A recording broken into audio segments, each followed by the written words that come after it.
মন্দির কর্তৃক আয়োজিত জগন্নাথ দেবের 9 দিন ব্যাপী মহোৎসবের আজকে 8ম দিন।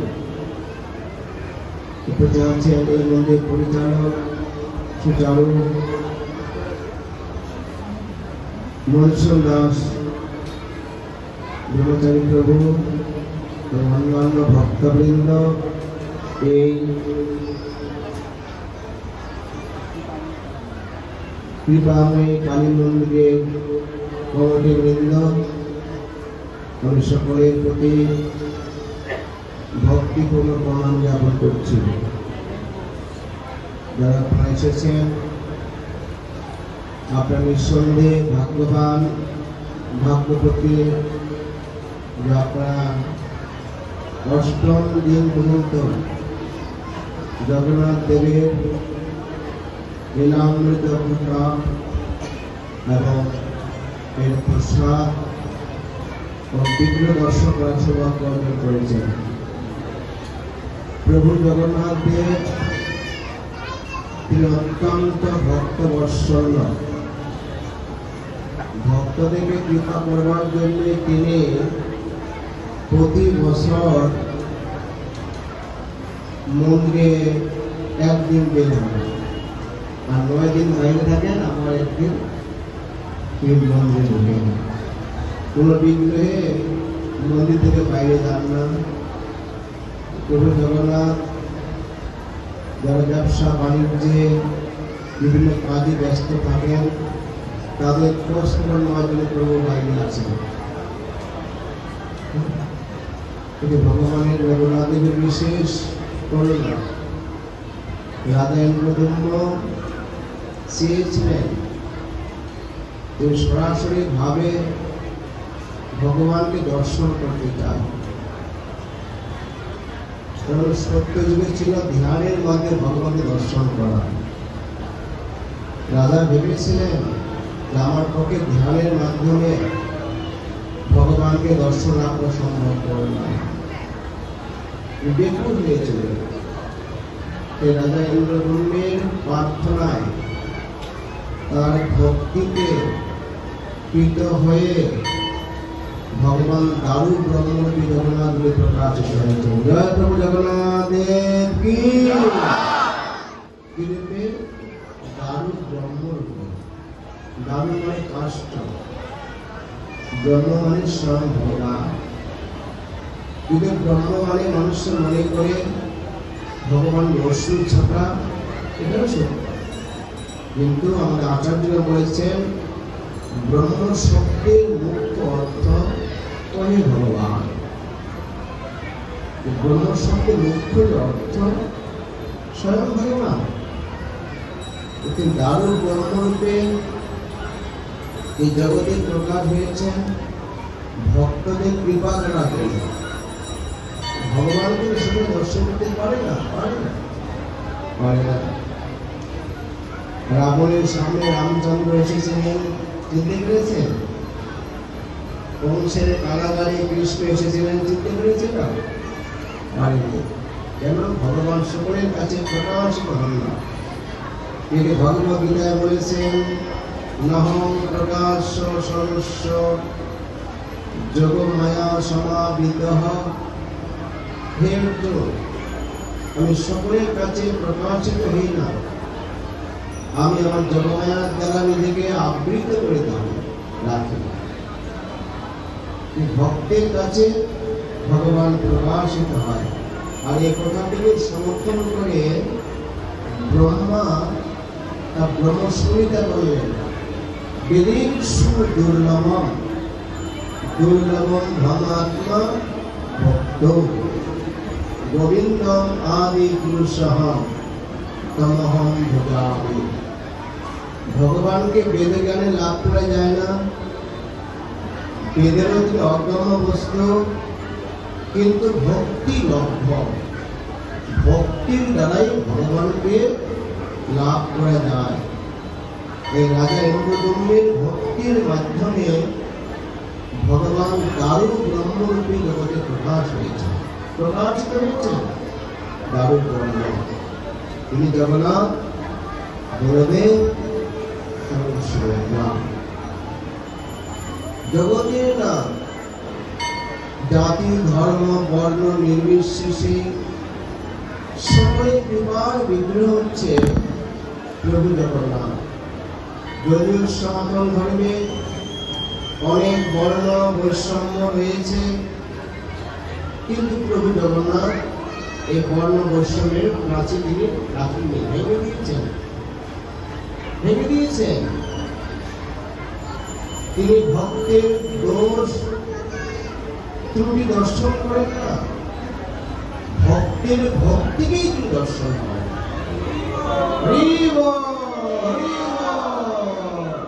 জয় প্রভু জগন্নাথ দেব কি, বলদেব কি, সুভদ্রা মহারানী কি। ভক্তের দোষ দর্শন করেন, ত্রুটি বর্ণ না, ভক্তের ভক্তিকেই দর্শন করেন। এই হচ্ছে প্রভু জগন্নাথ। তখন তিনি জ্যৈষ্ঠ মাসের শুক্লপক্ষের পূর্ণিমা তিথিতে জলক্রিয়া স্নান করেছিলেন। গ্রামের শিশুরা স্নান করে প্রথম জলে এত আনন্দ পায়, পরে তাদের জ্বর সর্দি এসে যায়। প্রভু জগন্নাথ এত স্নান করেছেন, স্নান করে তিনি জ্বর সর্দিতে 15 দিন অসুস্থ লীলা করেছেন। কারা সেবা করেছেন 15 দিন? তিনি সাধারণ মানুষের দর্শন দান করেননি। কারা সেবা করেছেন? দ্বৈতা। দ্বৈতার সম্প্রদায় আছে, এই সম্প্রদায় সমাজের মানুষরা তাকে গ্রহণ করে না, তাকে সম্মান প্রদর্শন করে না। আর সেই দ্বৈতাদের দ্বারাই প্রভু জগন্নাথ সেবিত হবে 15 দিন ভাবা যায়।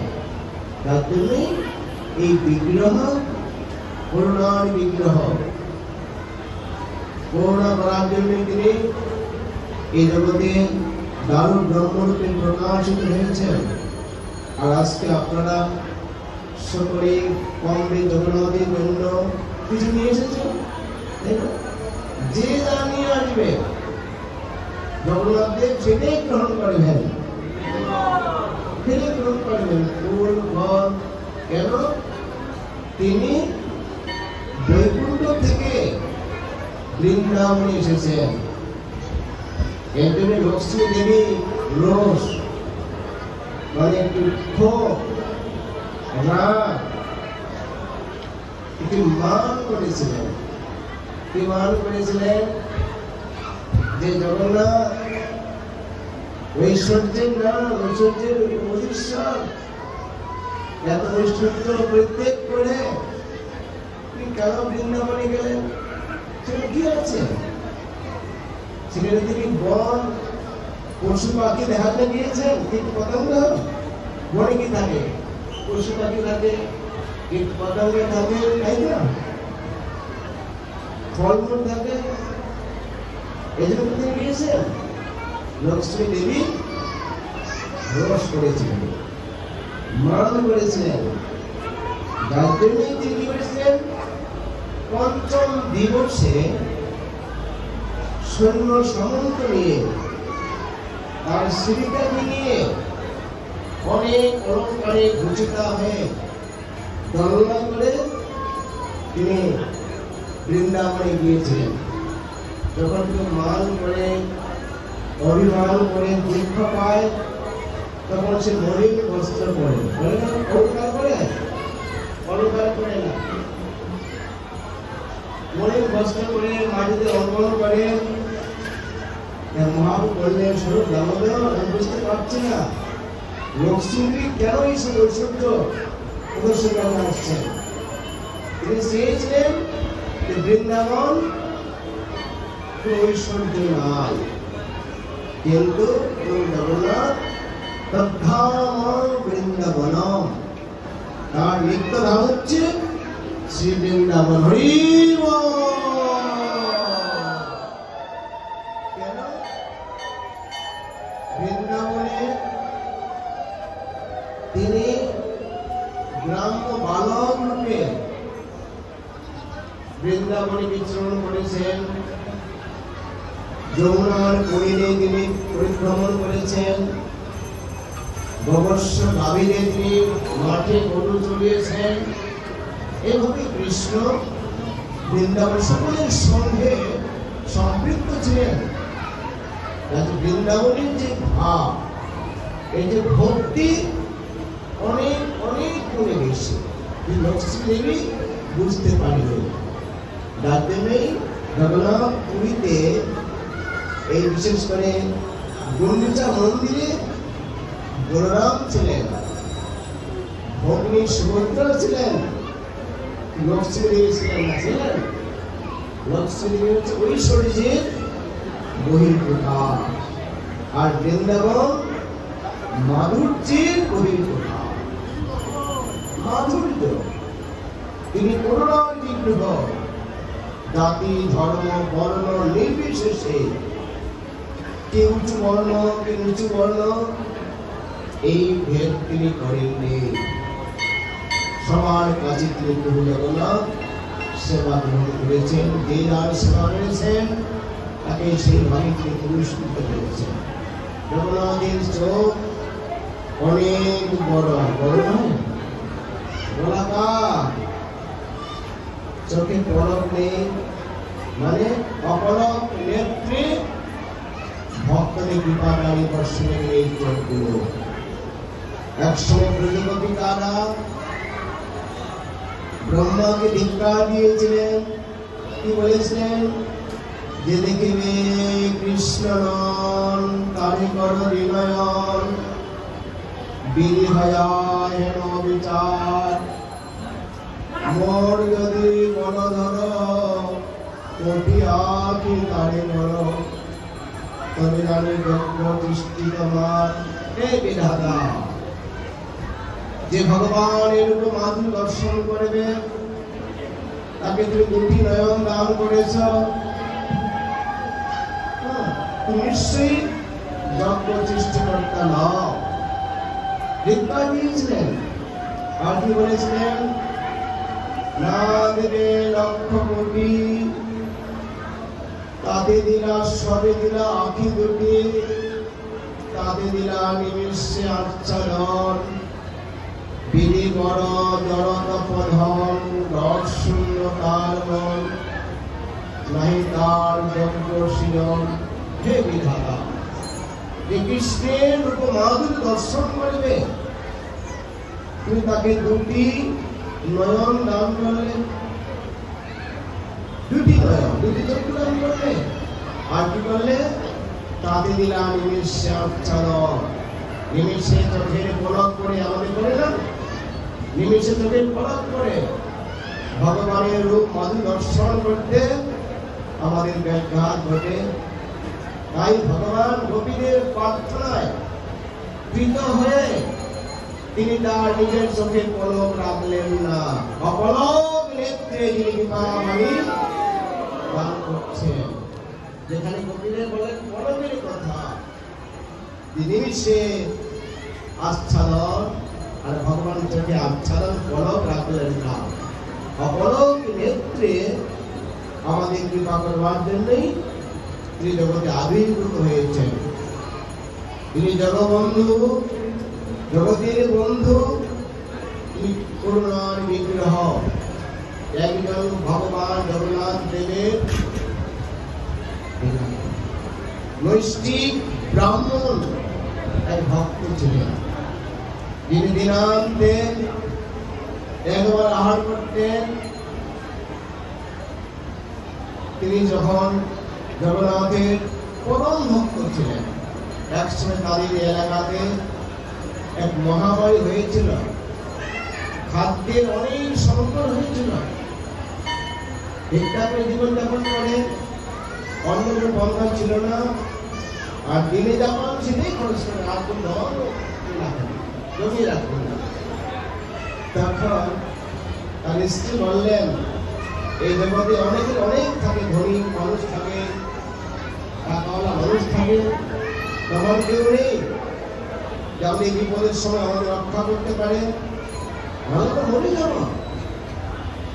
সেই বন্ধু মহান্তি তার নাম, তিনি বললেন, দেখো আমার কেউ নেই, আমার এক বন্ধু আছে, সে রাজা, ভালো আমাকে দুঃখ মোচন করতে পারবেন। বলে নেই প্রভু জগন্নাথ।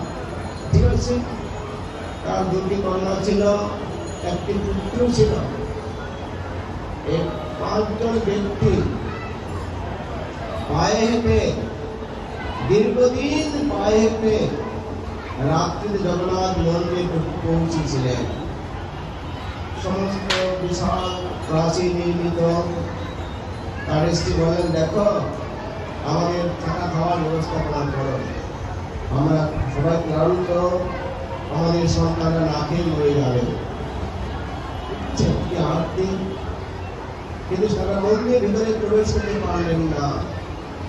তখন তিনি বলেন, দেখো আজকে দ্বার খুলবে না, অনেক কড়াকড়ি বিষয় রাজার বাড়িতে, আগামীকাল আমরা রাজা দর্শন করবো, কোন ব্যবস্থাপনা হবে। বলেন দক্ষিণ দ্বারে যেখানে জগন্নাথের রান্নার ভোগ ফেনাগুলো বেড়ানো হয়, সেই দক্ষিণ দ্বারের নালার মধ্যে ভাতের ফেনাগুলো ধুয়ে ভাঙা পাত্রে পরিবারকে নিয়ে পান করলেন। আহার করে পান, জল, জলীয় বস্তু পান করলেন, শুয়ে করলেন।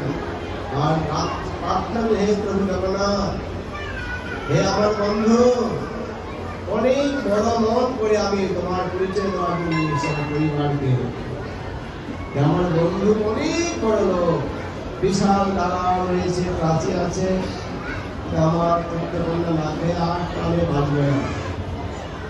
দীর্ঘদিন ধরে না খাওয়া, আমরা সকলেই পরিশ্রান্ত, আমরা আহার করতে পারিনি। তারা সেই ফেনাগুলো পান করে ঘুমিয়ে পড়েছে। ভগবান জগবন্ধু জগতির না ভক্তির পাটনাতে সত্য করতে পারেননি। সরাসরি মন্দিরে গিয়ে যে প্লেটে, যে থালা তিনি ভোজন করেন, সেই স্বর্ণ থালায় শাক সবজি, অন্ন, শুক্র প্রসাদ, ফল মূল নিয়ে ব্রাহ্মণ গেছে। তিনি এই যে বন্ধু মহান্তির কাছে, সেই বন্ধু মহান্তির তোমার জন্য প্রসাদ নিয়ে এসেছি, তোমার পরিবারদের দাঁড়িয়ে উঠো, বলো তোমার প্রসাদ সেবন করে জগন্নাথের প্রতি পূর্ণ কৃতজ্ঞতা প্রকাশ করলেন। হে প্রভু জগন্নাথ, তুমি ব্যক্তি পাঠিয়েছ, যাই হোক প্রসাদ পেয়ে উনি শ্রান্ত আবার ঘুমিয়ে পড়েছেন। কিন্তু জগন্নাথ দেব আর স্বর্ণকে নিয়ে জানবে কি করেছেন, তার উত্তর দিয়ে পেঁচিয়ে তিনি এখানে রেখেছেন। আর যখন পূজারীরা দেখলেন জগন্নাথের মন্দিরের স্বর্ণ প্লেটটি নেই, সব এলোমেলো, বুঝতে পেরেছেন কোন পূজারী এটা চুরি করেছেন। রাজার নির্দেশে সমস্ত পূজারীদের বন্দী করানো হলো। কিছু লোক জানতে পারলেন যে বাইরে দক্ষিণ দ্বারে একজন ভিখারি শুয়ে আছে, তার মাথার নিচে সোনার থালা দিয়ে রয়েছে। সংবাদ পাওয়া মাত্রই পাকড়াও, রাজার সঙ্গে সামনে পাকড়ালো, জেলে ঢুকালো, প্রহার করলো। দৃষ্টি করুন, দেখুন আমার প্রতি দেবতা সম্পূর্ণভাবেই নির্দোষ, তার চরিত্রবৃত্তি নেই। দিনান্তে একবার আহার করেন, ভিক্ষা করে যা পায় তাই করেন, এক বৃদ্ধ ব্রাহ্মণ এই প্লেটে আমাদের খাওয়া আহার করছে। কিসের ব্রাহ্মণ নেই, আমরা চুরি করিনি। দরিদ্রের কথা কে শুনি? তোমাদের অবস্থা হতে বুঝতে পারছি কে শুনে দরিদ্রের কথা? তাদের প্রহার করে জেলে বন্দী করলো। সেই রাত্রিতেই প্রভু জগন্নাথ রাজাকে স্বপ্ন আদেশ করলেন, হে রাজন, কাকে বন্দী করেছ? তোমার গৃহে যে অতিথি থাকে আসে, তুমি না খেয়ে রাখবে? নিশ্চয় না খেয়ে রাখবে না। আমার গৃহে, আমার মন্দিরে আমার বন্ধু এসেছে, তাকে আমি না খেয়ে রাখতে পারি না। তাই আমি আমার স্বর্ণ থালার মধ্যে আমি তাকে আহার প্রদান করেছি। দুটো নির্দেশ দিচ্ছি, তাকে বন্দিমুক্ত করো এবং পুরীধামে তার থাকবার খাওয়ার ব্যবস্থা করো। সেই জগন্নাথের, প্রভু জগন্নাথের আদেশ পেয়ে রাজা সরাসরি কি করলেন?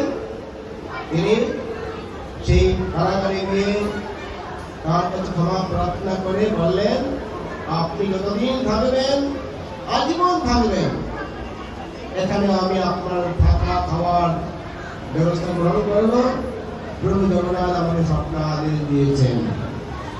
এইভাবে প্রভু জগন্নাথ সমস্ত ভক্তদের কৃপা করবার জন্য তিনি মন্দির ত্যাগ করে রাজপথে আসেন, আরেকটি মন্দির অবস্থান করেন। এই হচ্ছে জগন্নাথ। অনেক মাহাত্ম্য, অনেক কিছু রয়েছে। তাই তিনি ঐশ্বর্য মার্গ, অনেক ঐশ্বর্য, অর্থাৎ পৃথিবীর সবচেয়ে বড় রঞ্জন ছাড়া হচ্ছে প্রভু জগন্নাথের। কোন রাজার এত বড় রঞ্জন হতে পারে না। প্রতিদিন 700 হাড়ি জলে 700 কত ঐশ্বর্য, মাধুর্য, রূপ মাধুর্য, তার রূপের গন্ধে নেই। দেখে মনে হয় হাত পূর্ণাঙ্গ নয়, পদ পূর্ণাঙ্গ নয়, অপূর্ণ। ভগবান সর্বতভাবে পূর্ণ। উপনিষদ সমর্থন করেছেন, ওম পূর্ণমাদাম পূর্ণমিদং পূর্ণাৎ পূর্ণমুদচ্যতে পূর্ণস্য পূর্ণমাদায় পূর্ণমেবাবশিষ্যতে। ভগবান সর্বতভাবে পূর্ণ, কিন্তু অপূর্ণ নয়। আমাদের দৃষ্টি এটা তো অপূর্ণ, আমাদের দৃষ্টির সীমাবদ্ধতা আছে, ভগবানের সীমাবদ্ধতা নেই। অসীম তত্ত্ব, তার সীমাবদ্ধতা নেই। তিনি রূপমাধুর্য, আর রূপটি না থাকত প্রতিদিন রথে, প্রতি বছর রথে লোক কমান না বেশি হয়? কি রয়েছে না বেশি? তাহলে তার কি রূপ নেই? তার রূপমাধুর্য। তাকে দর্শন করার জন্য রাস্তা দাঁড়িয়ে থাকে, ছাদের উপরে থাকে।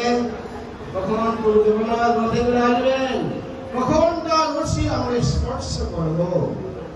কেন? যে জগন্নাথকে রথে দর্শন করবে, তার সামনে নৃত্য গীত করবে।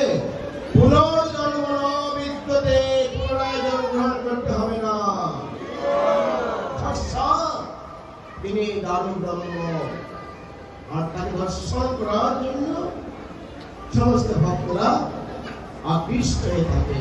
তাই ভগবানের কথা সকলে বুঝতে পারে না। আমাদের যারা মায়াবাদ দর্শন করতে করেন, ভগবান নাই, ভক্ত নাই, প্রসাদ নাই। আর আমরা যারা ব্রহ্ম মাধ্য গৌর বৈষ্ণব সম্প্রদায়, ভগবান আছে, প্রসাদ আছে, ভক্ত আছে। মহাপ্রসাদ কি? আমাদের শুধু আনন্দ, আনন্দ, আনন্দ। ভক্ত সঙ্গে আনন্দ, ভগবান দর্শন মানে আনন্দ, প্রসাদ পাওয়ার সম্বন্ধ আনন্দ। আনন্দম বুদ্ধি বর্ধন। ভক্তের আনন্দ বর্ধিত হয় আর সাধারণ মানুষের দুঃখ বর্ধিত হয়। তার জন্যই কৃষ্ণ ভাবনাময় জীবন যাপন করুন, কৃষ্ণের চরণে প্রপত্তি করুন।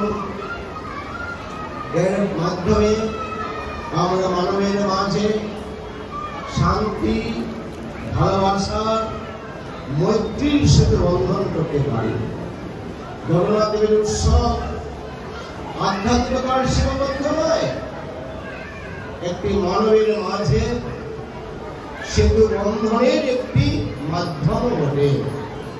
যেখানে হাজার হাজার লক্ষ লক্ষ জাতি, ধর্ম, বর্ণ নির্বিশেষে এই অনুষ্ঠানে যোগদান করতে পারে।